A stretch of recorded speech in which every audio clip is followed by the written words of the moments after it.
This video is going to walk us through the distance formula and how to use it within application problems.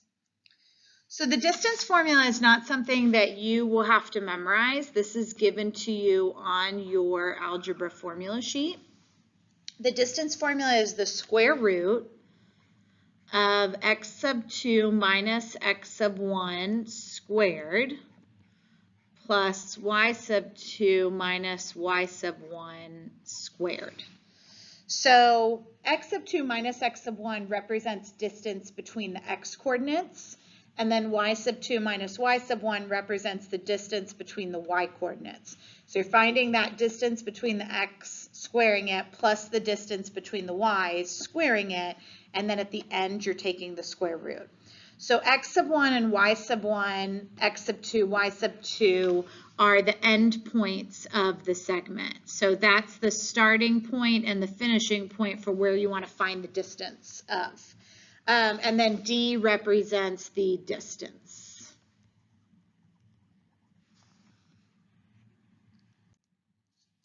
So example 1, determine the distance between these 2 points. Give your answer in both exact form and also rounded to the nearest tenth. So we're gonna talk about that once we get our answer. What does exact form mean and what does the rounded answer mean? So first we're going to use our distance formula. These are x, y, x, y. It does not matter which one you use as x sub 2 and y sub 2. Again, it's good practice to stay consistent, especially because for the slope, the order does matter in terms of where you put those values and that you stay consistent with which one you put where. So for example, if this is going to be y sub 2, then this would need to be x sub 2. If this is going to be y sub 1, then this would need to be x sub 1. But that order doesn't particularly matter if you made negative 5 x sub 2 versus negative 1 x sub 2. All right, so x minus x, I would have negative 1 minus a negative 5 squared plus, and then subtract our y values. So 1 minus 3 squared. All right, so what can I type into the calculator? You cannot type this whole thing into the calculator. Well, you can, but it will give you a decimal, which would be our rounded answer. It will not, however, give you the exact form. So what we're going to do is first just type in the part that is underneath the square root without the square root included. Okay, so we would leave the square root there, it's still there, but only type in the part that is underneath, and we get 20. So you can type in square root of 20 again, and it will give you the decimal. That is the rounded answer. But what is the exact answer? The exact answer is the square root of 20, but simplified. So now we need to go back to what we remember from first semester. How do I simplify a radical? Couples go out, singles stay in. I need to break this down, and I need to make a factor tree. So what multiplies to be 20? We could use 10 and 2, and then 10 is 5 and 2, and you can use different values here. You'll still end up with the same factor tree and the same numbers at the end. So I have a pair of 2's, and I have a single 5. The couples go outside, which is the pairs, so the 2 will go out in front. And then the single will go inside the house. So underneath the square root would be a 5. So our exact answer is 2 square root 5. Okay, and then what's the measurement here? So in the event that we said we were talking about yards or centimeters or miles, distance would be in that unit. It's a measurement of length. We don't have a unit here, so I'm just going to use a U for units. You could also write 2 square root of 5 units, okay? So then we can convert that to a decimal, and it would be about 4.5 units.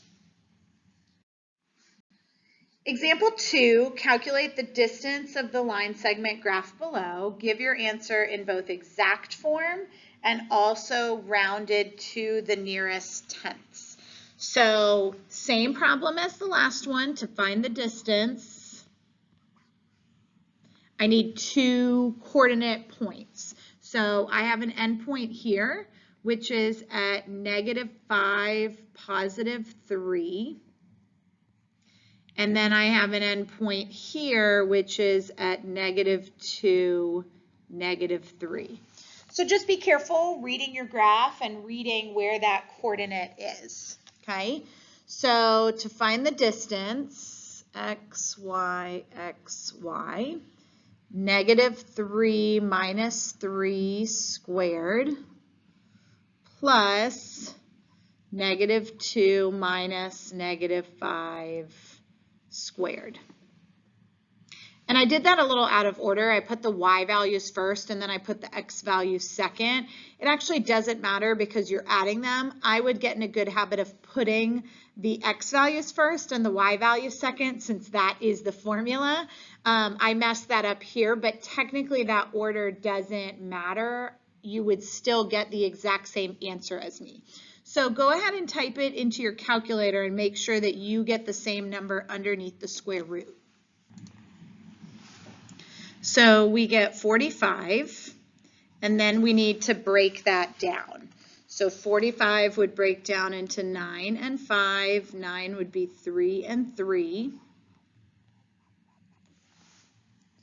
So we have a pair of 3's, which would go in front of the square root, and then we have a single 5. So 3 root 5 units would be our answer. And then if we change that to a decimal, we get 6.7. So 6.7 units. Example 3, a right triangle has vertices at 3, 1, 0, 1, and 0, 9. What is the distance of the hypotenuse?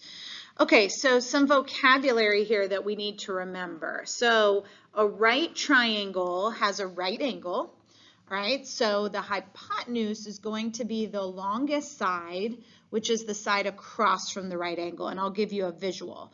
So if I plot these points, 3, 1, and just make an estimation or an approximation on where they're at, so 3, 1 would be here. So if this is the point A, then 0, 1 would be here, so B, and then 0, 9 up here would be C. So this would be my triangle-ish. So the right angle is here, which would make this the hypotenuse. Okay, so the question is asking us, what is the distance of the hypotenuse? The distance would be the length between point C and point A. So when I'm calculating distance, I'm not going to use B, I'm going to use these 2 points and find the distance between those. So x sub 2 minus x sub 1, so 0 minus 3 squared. And then y sub 2 minus y sub 1, so 9 minus 1 squared.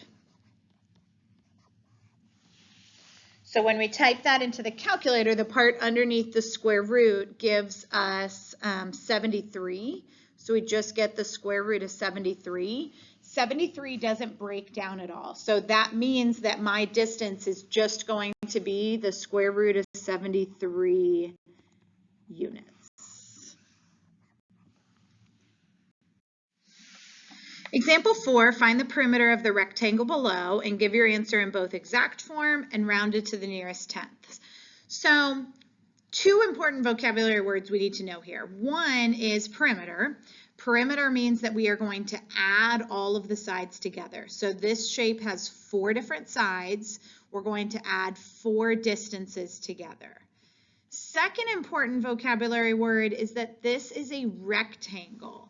What a rectangle means is that opposite sides are congruent to one another. So that means that AB has the same length as CD, and it also means that BC has the same length as AD. So I don't need to use the distance formula 4 different times. I only need to use it twice, and then the opposite side is going to have the same distance. So let's start with the segment AB, okay? So A is at -5, +3, and B is at -3, +6. So x minus x squared plus the difference between my y values squared. So we can type that into the calculator and we get the square root of 13. So what that means is that DC, or CD, doesn't matter, also has a distance of square root of 13. Okay, so then for BC, that's going to have the same distance as A to D. So C is at 1, 2, and B, we already know, is at -3, 6. So I would do x minus x squared plus y minus y squared. And on this one, we're actually going to end up getting a whole number. So this is a tiny mistake here. This shouldn't have been at 1, 2. That point is at 0, 2. It's right on the y-axis. So this should have been 0 minus -3. So when you plug this into the calculator, we actually get the square root of 25, which is just 5. So that means BC has a length of 5, and then AD would also have a distance of 5. So now the question is, how do we find perimeter? Perimeter means we need to add all 4 sides together. So we need to add square root of 13 plus square root of 13 plus 5 plus 5. Okay, now we need to remember when we're adding square roots, you can't type this into Desmos, it's just going to give you the decimal answer, which is fine, that's your decimal answer, but it's not going to give me my exact form. Okay, so when we're adding and subtracting square roots, we can only add common square roots. So for example, square root of 13 plus 2 square root of 13 can be added together. Square root of 13 plus square root of 13 can be added together. That makes 2 square root of 13, and 5 plus 5 makes 10. So we end up with 10 plus 2 square root of 13. So my perimeter is 10 plus 2 square root of 13, and this would just be in units.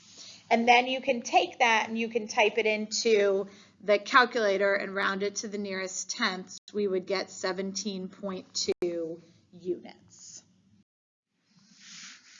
Example 5, using the formula area equals 1/2 base times height for the area of a triangle, determine the area of the shape below. So with triangles, we know the formula is 1/2 base times height. It's half of what a square or a rectangle would be. So a rectangle is just base times height, a triangle is half of that. The tricky part with triangles is which side is considered to be the base and which side is considered to be the height. So in a triangle, the base and the height are always wherever 2 lines meet at a 90-degree angle. So if you have a right triangle, then you ignore the hypotenuse and the base and the height would be where the right angle is, okay? So to determine, I can see that maybe this looks like where the right angle is in the triangle opposed to A and C, but to determine whether or not there actually is a right angle there, we can use slope. A right angle means that those 2 lines would be perpendicular to one another. So if I calculate the slope of A to B, it's going up 2 and then over 10. So 2 over 10, and it's negative, it's going to the left, is -1/5. So in order to be perpendicular, the slope from C to B would need to be positive, which it is. It's going up and to the right, and it would need to be a reciprocal, so up 5/1, which it is. So this angle at angle B is where the right angle is. So what that means is that my base is going to be A to B, or segment BC. It doesn't actually matter. You're multiplying them together, so those could be interchangeable depending on which way you look at the triangle. And then the height would be B to C. So those are the two distances that we're going to find. And I've already got the points written there, so I don't need to do any work for that. So for A to B, it would be x minus x squared, and then y minus y squared. And that would give us the square root of 104. Now I'm not going to simplify it yet, and you'll see why. So let's go ahead and find the distance from B to C. So x minus x squared, and then y minus y. And that gives us the square root of 26. All right, so how do we find area? It gives us the formula here. So the formula is 1/2 times the base, which in this case is the square root of 104, times the height. Now, with multiplying square roots together, you are allowed to multiply 104 times 26. So you could go ahead and times those in the calculator, and it would give you 2,704. Now, we could break that down. We could have also broken down 104 and 26, looked for couples, looked for singles, but I would always recommend typing the question into Desmos first, because if it's a perfect square, it's going to save you a lot of time from having to do a factor tree. This actually is a perfect square. The square root of 2,704 is 52. So we're just multiplying 52 times 1/2, which is 26. So our area would be 26. And then the unit for area is centimeters squared, inches squared, feet squared. That's an important thing that we learned first semester as well. We don't have anything here, so we would just use units squared.